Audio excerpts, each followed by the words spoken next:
Good morning. If you're watching on demand, good afternoon, good evening. Do you realise what time it is? Go to bed. No. You have to think about all these audiences, don't you? My goodness. Let me just organise myself here. Don't want that one. I just wanted...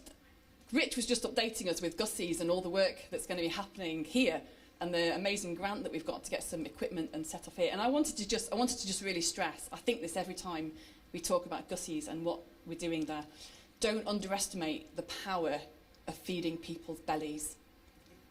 Don't underestimate, as Christians, the power of feeding people's bellies. And we see this at the message all the time. Sorry, my head's really in the message at the minute. But we see this all the time, particularly with our community groceries, putting food on people's tables. The stories that are coming back from that putting into where people's need is the greatest at the moment. And so when we're starting out here, I really encourage that where there are opportunities to get involved, it might not be the cooking, it might not be the serving, but the wraparound care, the stuff that we do extra to help people really matters and makes a difference. Now, back to what the passage is today. Thank you, Emma, for reading that out. We're in Daniel again, Daniel 6, the den of lions. And your minds might go back if you grew up in church and Sunday school. This is the real Sunday school passage, the lion's den. And I've just been reading through it. And in fact, even I was reading through the passage last night and just another thing jumped out at me. It's amazing, isn't it, how when you've got a passage that you think is so familiar to you, that even on reading and rereading, still sometimes something else just jumps out and grabs you about God's amazing grace for us. But I'm going to start with 3 stories. I'm also going to start by opening my water bottle ready. 3 stories. Now, these are stories that I've heard through the message. These are stories that I've spoken to people this week. I'm anonymising them. I don't know if that's a word, but it is now, and I like it. I'm anonymising them. I've got their permission to use these stories. But you'll understand, as I say, particularly the first one, why I've done this. But I wanted to share them with you, partly because it will be relevant, but also because stories about faith and what God is doing encourage our faith. And I want to encourage your faith this morning. So the first one is a lady, I'm going to call her Jo. Jo works for The Message. She's based up in Manchester. Petite, blonde-haired lady. Remember the blonde-haired lady.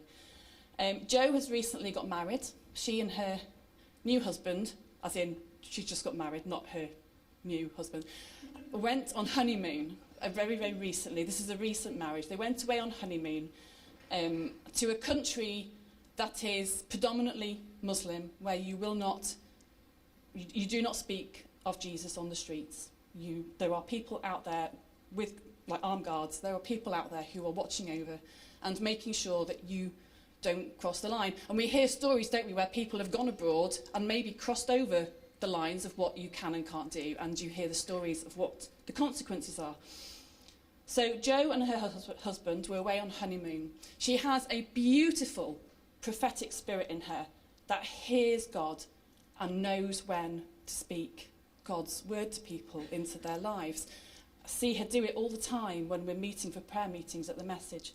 But as they're out walking one day, they're going past this corner shop, and she says, I really feel like I need to go into this corner shop and to speak to the people that are in there, the people who own this shop. Now, if that had been me, I don't know about you, but I would probably think it's my honeymoon. I'm here on holiday. I'm just going to get on with my honeymoon. They went in to this corner shop, and she explained to the 2 guys behind the counter why she was there, why she felt like they had to come in. That she needed to share with them about Jesus. And the guy one of the 2 guys of these 2 men that were in there looked at her with tears in his eyes and said, I had a dream last night that a blonde-haired lady was going to come in to speak to me about Jesus. Now, I spoke to her on Tuesday about this, just to say, can I use this story? And her explanation, she said, I hadn't even realise that there were people outside. She just didn't appreciate the fact there were people watching over what you do. She just went in, she spoke to these two guys. They went into a side room where they could close the doors for more privacy. And between them, her and her husband led these two men to Christ, and they prayed together.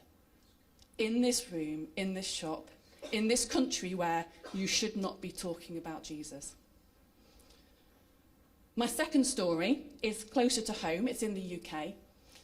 Our prison worker that I work with in our team, again, keeping this story a little anonymous, I'm going to call the lad in prison Richard. Richard had been watching Barry Woodward's video. They have access to kind of like in-cell laptops where they have a certain amount of stuff that they can watch. They have a certain amount of kind of media that they can access, if you like. And one of the things that they can access through the chaplaincy team is Barry Woodward. So he was in the prison fairly recently doing an evangelistic event. He watched this video. He said the prayer at the end. And because Barry Woodward said, you should now tell somebody, he told somebody. And they prayed with him, talked him through what it meant to be a Christian, explained the gospel. And this young lad in prison gave his life to Christ. And then our prison worker was saying that the next week when they went back in, they went in to kind of try and meet up with a specific person, found them outside in the yard, but with three others. Amongst them was Richard. So they all went into chapel and they sat and chatted with them all. And Richard was there sharing with them what he'd been reading in the Bible, explaining what it meant to him and to them. And when they shared things to pray, Richard was praying for them all in chapel. He'd only become a Christian the week before. How amazing is that? I hope that encourages you, but hold on to it because we'll come back to some of these. My third one, literally last week in a conversation on Wednesday with somebody at our hub building who lives in Sheffield, having some work done on his house. This guy has a real evangelist gift. Chatting to the guy that came to grab the rubble from his house to take it away because he was having building work done. And immediately started asking questions about life. Within 5 minutes, he'd spoken to him about the gospel and he'd become a Christian and been tapped in to the discipleship stuff that they were doing in the village where they live. 3 different stories, far away in a hostile land, in a prison that you might think, everybody needs hope, but it's the last place you'd expect necessarily to see it. And then just up the road in Sheffield. Now we're going to come back to these, but I hope as we start out, I hope those 3 stories encourage you. I hope they encourage your hearts and they provoke faith that there is, I use the word stuff, there is stuff afoot. Jesus is moving.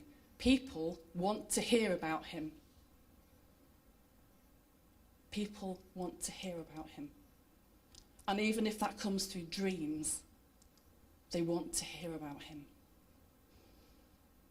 So where does that fit into Daniel? Well, you find out a little bit later on.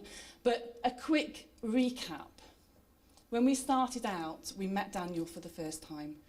And he would have been about 11, probably, when he was taken from his country into Babylon. He then goes through the selection process with the others. He's probably in his mid-teens, I think we were saying about then, weren't we?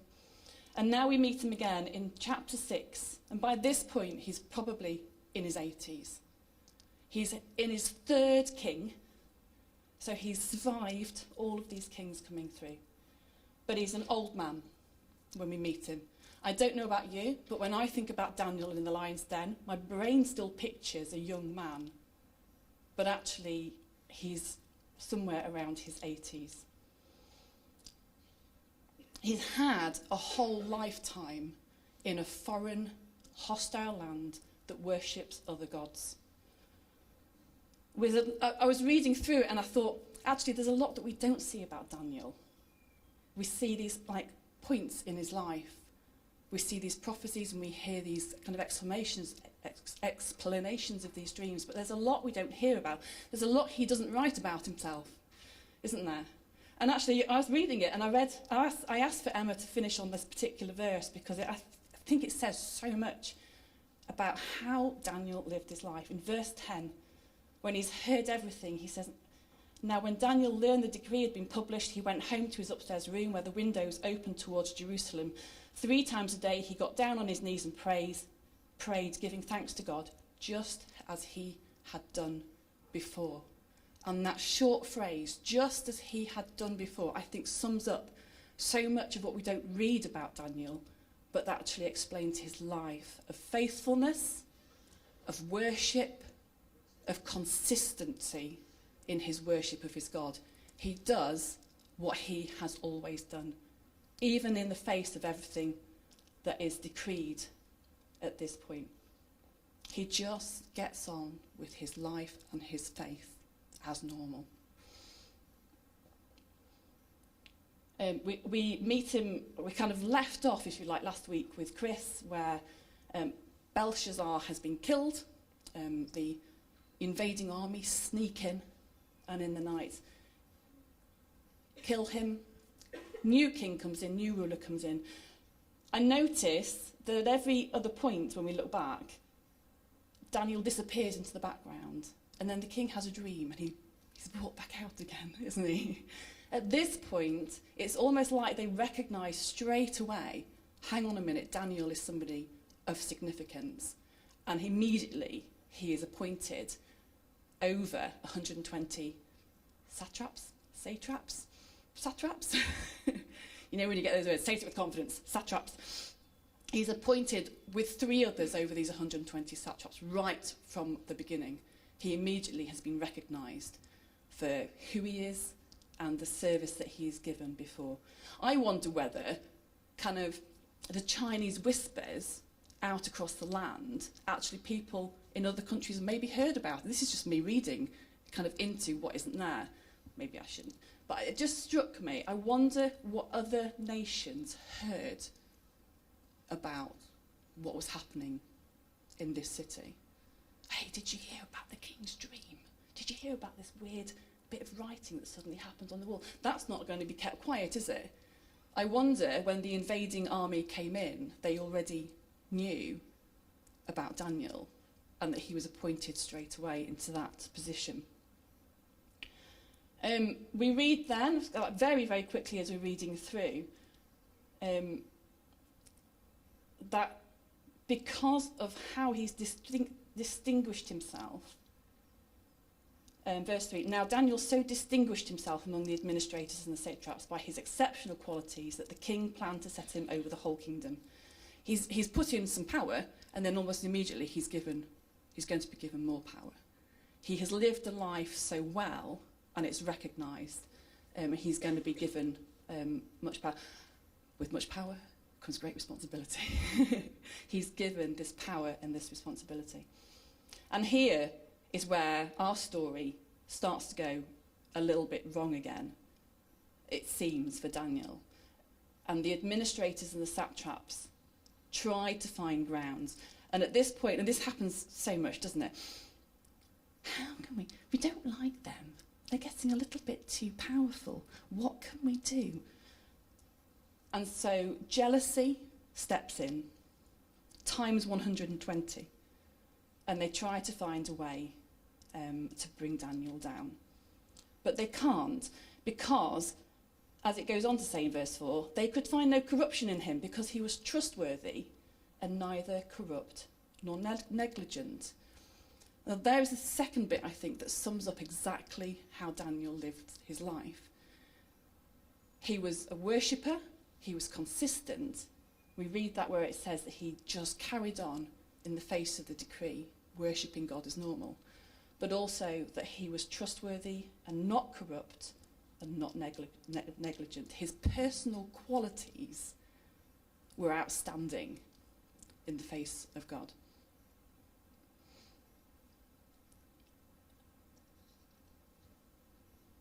So they turn to, well, it's got to be to do with his faith. We've got to find something to do with his faith and his God in order to bring him down. And so we read kind of what happens next. They go to the king. They play on his pride. Your Majesty, these people bow down to you and nobody else. Issue this decree. I wonder what Darius at that point thought. Oh no, I want everybody to worship me. He writes this decree without thinking that cannot be repealed. And the punishment, death by tooth and claw.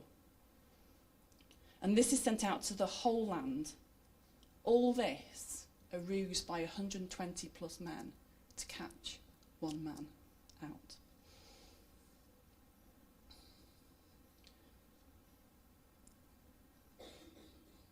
It's a bit sneaky, isn't it? They go en masse so that there's many witnesses to find him, and because they know what he's going to be doing. Lots of witnesses find him praying to his God and think, ha, we've got him. And the king has to follow his decree. A righteous man is convicted, punished by death, secured by a sealed stone. And then the waiting begins. Now, the thing that I suddenly noticed as I was reading through this last night, literally reading through this again this night, was, I love the way we see this in the Bible. I don't know whether you've ever noticed this. The threads of the gospel that are woven all the way through Old and New Testament. And I didn't, just suddenly, I read the words and the stone was put across and sealed. That's what triggered me last night. And I've read that so many times. But that phrase I just said, a righteous man is convicted. He is punished by death, secured by a sealed stone. And then the waiting begins. When you see the little echoes of Jesus dropping through the Old Testament stories that we read, and how they point actually silently to what is to come in the Gospels and what we read then. That even at this point in the book of Daniel, we see this little woven golden thread of hope. And we know what happens, don't we? We know what happens to Daniel, but he didn't at this point. But that actually there's this little redemption story going on in the background as well, I think. And that just blew my mind last night when I was reading this through. It's an echo of what is being foretold. A glimpse of a righteous man brought through death by a faithful father. In this story, the Lion of Judah closes the mouths of the lions, and Daniel escapes unharmed. In the salvation story, Jesus goes to the cross knowing that it's going to bring death. Like Daniel carries on doing what he's doing. He knows it's going to bring death. But they still do it anyway. Neither of them back out. Neither of them say, you know what, I'm just going to walk the other way. Like Jo, when she was on honeymoon, she could have just kept walking. Actually, I might have done in those circumstances. But they don't. They're obedient to their God. They're obedient to their Father. Daniel is protected.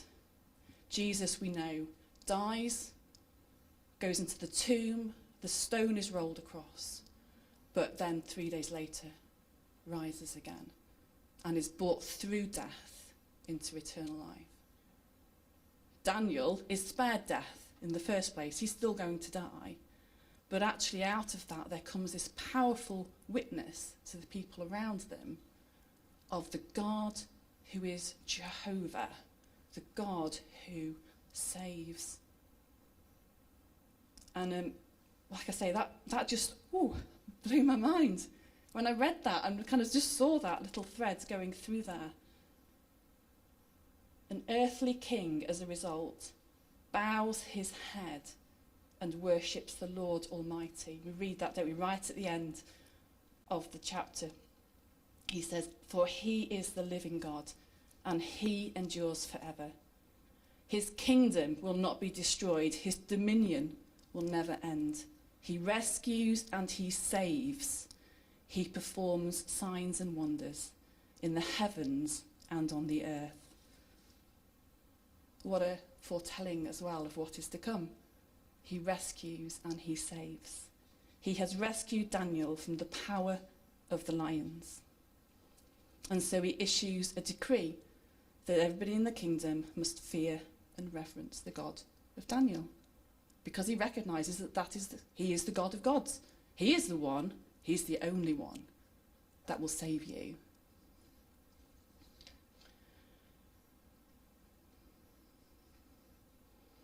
Daniel serves consistently, he serves faithfully, and he serves well.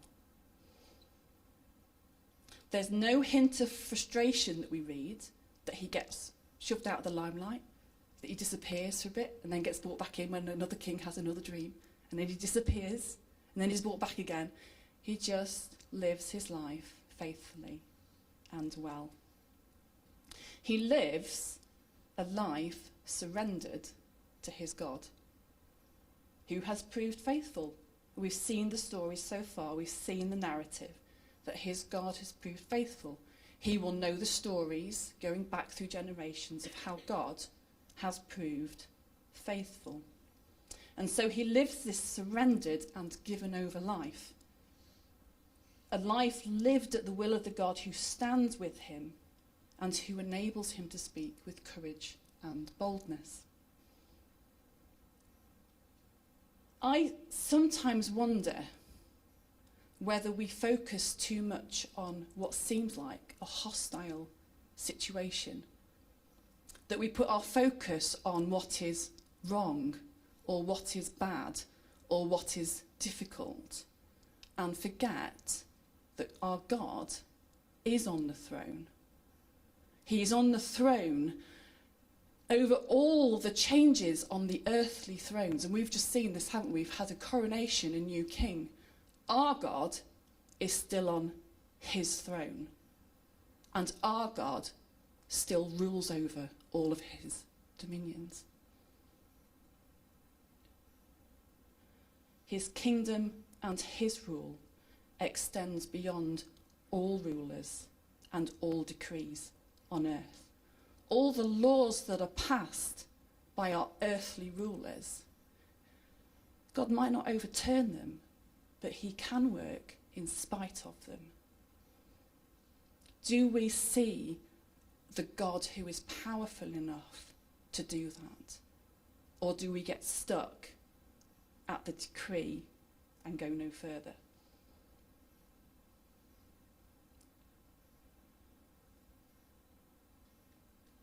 God didn't change the decree to worship no other gods, but he did change hearts through Daniel's faithfulness and his surrendered life to just do what he did before, to worship his God and to live a faithful life. Those three stories that I mentioned at the beginning, the couple on their honeymoon in a country that would seem hostile to the gospel, the prison worker sharing faith in what would seem like a hostile environment, and the guy having his house not rebuilt but renovated, and taking the moment to listen to the rubble collector whose heart is open to hear about God.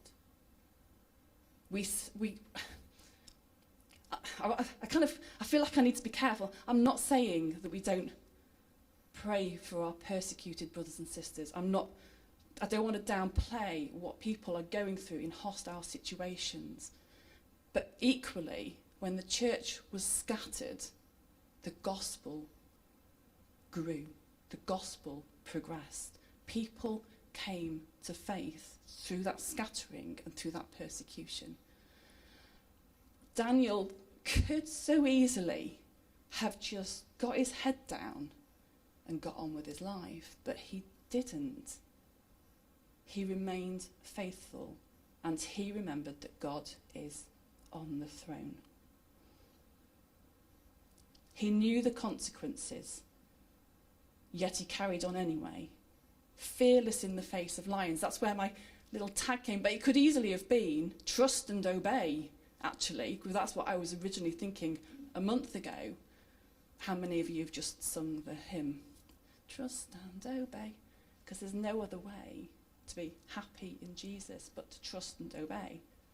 That actually that's the core of living a life that is surrendered to trust, knowing that he has you, knowing that he is your stronghold, knowing that he is faithful, and obey where he leads you and where he takes you in our everyday lives. I don't know that I'm going to find myself in a situation where I'm having a conversation knowing that there's armed guards outside. That would freak me out, honestly. But am I prepared in my day-to-day life to think, do you know what? Everybody around me has got a heart that is potentially seeking to know God. And am I prepared to be the person that God uses in this situation? Am I prepared to live a life in my day-to-day life that is so faithful and so wrapped up in what God wants that when the moment comes, it's just natural because it's what my life has become about. That's what I love about Jo. When I hear her speak at our prayer days, it's just so natural because that's what her life has become about. And I'm about to say she's really young, but that makes me feel really old. You know, when you're at that point where the policemen and the teachers just look really young. She is really young. But she's lovely. And the heart that she has for sharing the gospel is beautiful. The heart that she has for listening to God in every moment that it could be is just beautiful to see. And I wish I had half of that in me, honestly. I wish I had half. You can come away from our prayer days feeling really, really boosted, but also really convicted. It's quite mind-blowing. This week has been an interesting week. We've had a prayer day followed by a ministry development day, and it's you come away needing to process quite a lot of stuff. How do we live surrendered lives? Firstly, we need to know Jesus for ourselves, don't we? If we've not made that connection ourselves, then actually living a surrendered life is just nothing. It's just pointless if you haven't made that decision for yourself. To know that the life that he lived, the death that he suffered, was for you, was for me. That he went through that knowing the consequences, knowing what would happen. That was for you, and that was for me. What does that mean to you now? Does that, that we walk out of that door and it's for the person we meet walking their dog as well as you and me? I go and fill my car up with petrol and it's for the person in the kiosk as well as for you. It's not just for this room. It's not just for the church. We must share this with other people. In the same way that we were once lost and are now found. It's for everybody out there. Not like them and us. But we need to share this, don't we? We need to share this. For God so loved the world that he gave his one and only Son, that whoever believes in him shall not perish. It's a willingness to live for God in all of our life, not just the bits that people see. Not just the bits that people see. Because God sees the hidden places of our lives as well. Now, I don't mean this in like the weird eye of Sauron. Oh, my precious, I see everything kind of thing. That's just... but I think sometimes as Christians we can be a little bit like a hide-and-seek toddler, can't we? You can't see me. You can't see me. But God can. I think of my lovely eldest, Joel, who is nearly a teenager. And he's counting down the days to being a teenager in June. Oh my goodness, how did that happen? He's taller than me. How did that happen? I need to start wearing high heels. But he will leave the house to school and I'll say, Joel, have you cleaned your teeth? And he'll go, yes. Smile. He won't, no eye contact. No, Joel, have you cleaned your teeth? Yes. And I know he hasn't. Without having to go and feel a toothbrush, I know that he hasn't. Because I know how he ticks and I know how he works. And I know how he tries to hide things. And he hasn't. And I'll send him back. But don't. Have you ever felt like that parent when you're going to see the dentist? Honestly, parent fail. If you need to talk about parent fail, I'm getting it nailed, honestly. But God sees our hearts. And whether we've cleaned our teeth or not, figuratively speaking, God sees our hearts. And so what we might try to hide in their quiet places, God sees. And so to say, I'm a Christian, and live your life well publicly, we need to live our lives well privately as well. So we put on the armour of God in Ephesians 6, and there's a sermon about that, and I think Jim preached it. So I'm not going to talk about it. You can go and find it out on YouTube. But to put on the armour of God, how do we surrender? We prepare ourselves as well. We're not just fighting, we're not fighting the people around us, but we're fighting the principalities and the powers behind it. We live in community. We need to walk alongside each other. We need to rub each other up a bit, soften off our rough edges. We need to be able to encourage each other. You know, there are people here who know so much more than me and have so much more experience than me. And I want to learn from that. And I hope that there are people who can learn something from me. We can all learn from each other. We can encourage each other. We are designed to live and walk in community with each other. We need to be equipped. What do I mean by that? Well, not all are called to be evangelists, but we are all called to go and make disciples. Take advantage of anything that helps you to learn. Be humble in that learning. We can learn a lot from each other. We can learn a lot from courses, we've got Life Untangled. I'll take any opportunity to publicise these. Life Untangled happening at the moment. The things that help us just get a grip and get a glance of how to, I use the word behave, but how to be with each other, with people around us, with people in society around us, how to talk to them, how not to talk to them, surrendering our lives in every aspect, by being ready, by being prepared, like Joe was, like the prison worker was, like the guy in his back garden was, the in season and out of season, at whatever point an opportunity arrives, being able to say, God, use me. It's not very convenient, but use me. Joe was on honeymoon. That wasn't very convenient, but God used her. The guy in Sheffield probably had a lot to get on with that day. I know his business. He's probably a very busy man. But God used him. And pray at all times for all things. For each other. For courage, for boldness, for humility, for wisdom, for opportunities to speak God's hope into people's lives. And then, having prayed for those opportunities, be prepared for when they come, because they will. They will come.